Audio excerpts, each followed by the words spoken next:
Good morning to all of you. You are welcome to CR International Online Study System. आज 11th arts A1 में history Hindi medium के अंदर 18 मई 20 का assignment जाना है। इसमें हम दो टॉपिक लेंगे।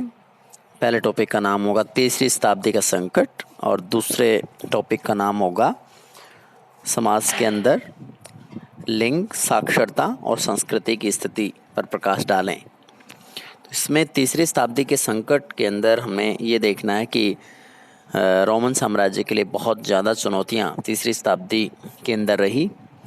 इस समय बहुत बड़ी संख्या के अंदर बाहर से आक्रमण हुए, जैसे कि ईरान के शासक ने भी इस पर आक्रमण किया और उसने दावा किया कि उसने 60,000 रोमन सैनिकों को मार दिया है।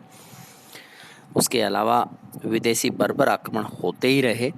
यहाँ एक अनुमान के तौर पे बताया गया है कि 47 वर्ष की अवधि में 25 सम्राट बदल गए।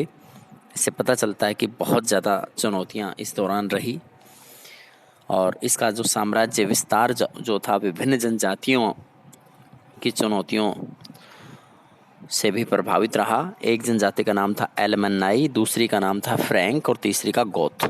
इसके बाद हम समाज के अंदर लिंग, साक्षरता और स्थिति, संस्कृति की स्थिति के विषय में जानेंगे। एकल परिवार को ज़्यादा महत्व मिलता था। वयस्क पुत्र होने पर अपने परिवार को अलग से ही वह बसाता था। विवाह के बाद पत्नी को अपने परिवार के द्वारा जो दहेज संपत्ति उसे मिलती थी वह सारा का सारा उसके पति के पास रह जाता था, लेकिन महिला अपने पिता की जो संपत्ति थी उसकी स्वतंत्र मालिक बनी रहती थी। और इसमें बताया गया है कि कानून के अनुसार पति और पत्नी संयुक्त रूप से वित्तीय हस्ती ना होकर के अलग अलग दो वित्तीय हस्तियां माने जाते थे। विवाह की जो उम्र है 28-29, पुरुषों में 28-29, 30 से 32 की आयु में शादियां कर सकते थे। लड़कियां 16 से 18 और 22 से 23 की आयु में शादियां कर सकती थी। इसमें बताया गया है, एक कैथोलिक बिशप ऑगस्टीन ने जिक्र किया है कि महिलाओं की स्थिति थोड़ा नाजुक थी। महिलाओं के साथ घरेलू हिंसा होती रहती थी, उनके साथ मारपीट की घटनाएं चलती रहती थी।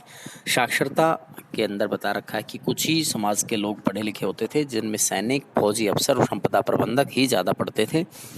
बाकी लोग इतना पढ़ाई पर ध्यान नहीं दे पाते थे।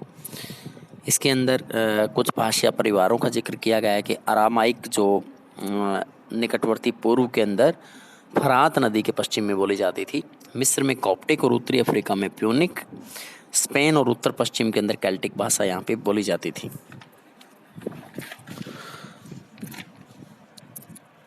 इसके अंदर लातीनी भाषा के प्रसार का भी विवरण देखने को मिलता है और तीसरी शताब्दी के अंदर बाइबल का कॉप्टिक भाषा में अनुवाद हो चुका था। धन्यवाद।